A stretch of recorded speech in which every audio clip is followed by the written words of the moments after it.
how does this contribute to Unifi? And I think that that's a good question, because for me, it's not as direct as you would typically expect. There's not some direct return to Unifi, even though Unifi is doing the voting here. And I do want to reiterate, the purpose of Unifi token is primarily a governance token. This is how decisions are meant to be made. This is how we expect this ecosystem to evolve in the future. And for us, I think that Unifi token has kind of a long way to go. It does offer some governance principles now, but ultimately, we've been around for about 4 years now, a bit over 4 years now, and we intend to be around a lot longer. From our perspective internally, Unifi token is going to be how we operate a lot of the DAO-associated contracts in the future.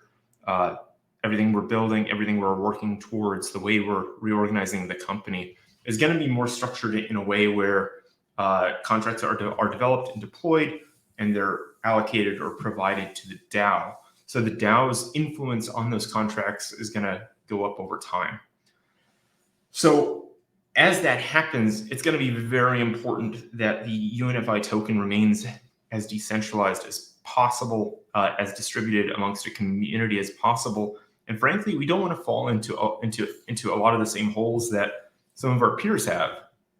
And for me personally, the way I see it is Unifi should be a token that's distributed primarily to those that want to interact with the ecosystem and have some incentive in the total ecosystem being successful.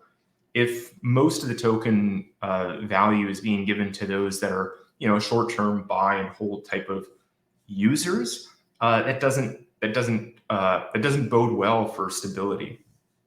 And I've got a couple of more things that I want to talk about on this, and I'm not trying to lead too much here, but from my perspective, when I look out 5 years into the future, the best thing for us is to have a community that's distributed and actively seeks to have our network operating as healthy in as healthy a way as possible.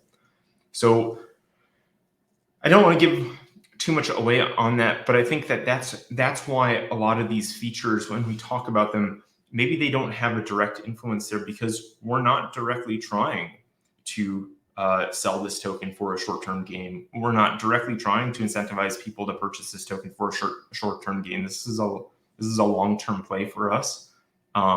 That's how we've operated the company for the last 4 years, and it's how we intend to operate it into the future.